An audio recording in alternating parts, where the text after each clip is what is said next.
The title of his speech, I wish I could say in a true Jerry Seinfeld voice. It's, I understood what I said. What could go wrong? Jerry Snell, I understand what I said. What could go wrong? I understand what I said. What could go wrong? Jerry Snell. Good morning, Toastmasters. I respect you all as experienced speakers with lots of skills. Do you know what your communication style is? I've been a Toastmaster for about 10 years. Before that, I did Dale Carnegie. I've been in management positions and I've talked in front of people for 40 years. I have taken all sorts of evaluations about my personal style, my preferences. I do not know what my communication style is. So let's explore that this morning. According to Pathways,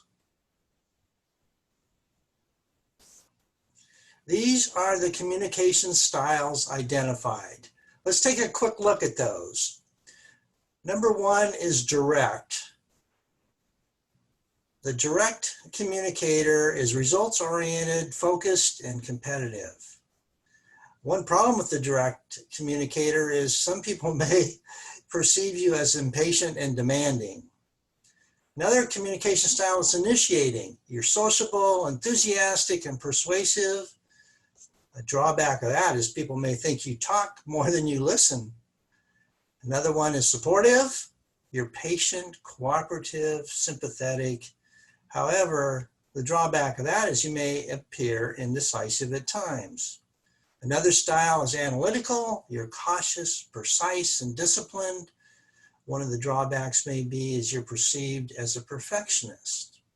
So do you see any on there that maybe you identify with or that you identify others with? I took the evaluation and I scored pretty evenly across them, but direct was the one that I scored the highest in.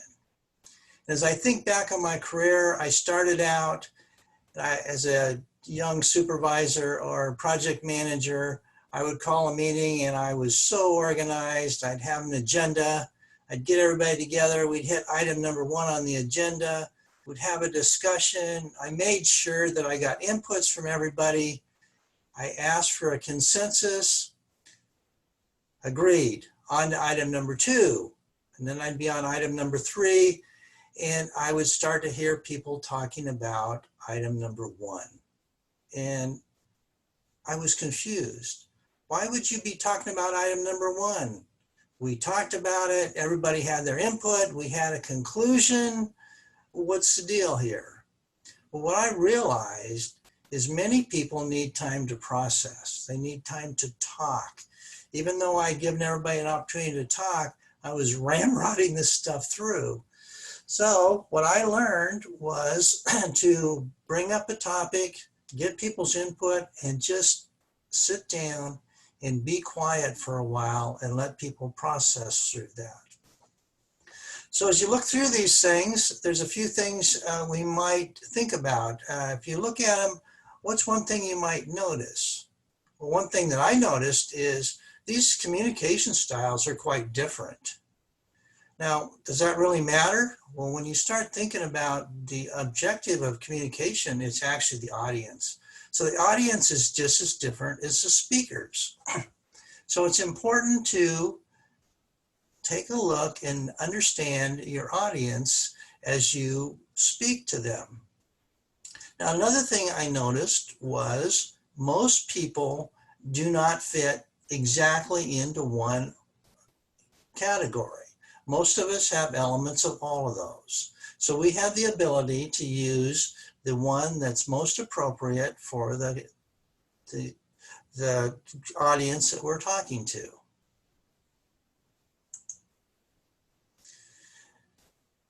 Let me give you a couple examples of when this did not work for me. A few years ago, I led a group of 120 engineers and technicians. We were in a fast-paced group designing computers. And at that time, we were working 90-hour weeks and things were coming at us. Well, once a week, I would have a meeting where I would bring everybody together, all 120 of us in one room, and we'd just kind of go through where we're at. But the main idea of the meeting was just to have some fun, kind of get to know each other. I'd always throw some fun things in there.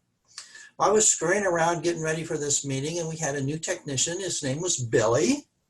We pulled him over from the manufacturing group, and he wore a beret every day. Well, Billy was a fun-loving guy, but a really hard-working guy, and he was brand new to the group. So I remember walking by him as I'm scurrying around getting ready for the meeting. I say, Billy, love your hat this morning. And I went to the meeting, and then I noticed later in the day, Billy wasn't wearing his hat. I said, Billy, why aren't you wearing your hat? Well, you told me not to wear the hat. Well, that's not what I had mentioned, but I was in such a hurry. I was in my direct mode that he didn't get the communication. So another example, even more years ago, I was a ski instructor, and I had a beginning class, but they were getting to the point where they were starting to link turns together. And I remember saying to that class, all right, follow me, let's do some nice, pretty turns. And so I take off and I'm doing the turns flowing through. And I look back and the boys in that group were going, we're doing pretty turns, we're doing pretty turns. Well, that wasn't the right word to use with that group. So as you take a look at your particular speaking style, keep in mind a couple things. One, you should know what your style is. If not, there's lots of stuff on the internet to explore that. Number two, you need to know what your audience is. And number three, modify your delivery to match your audience. Thank you.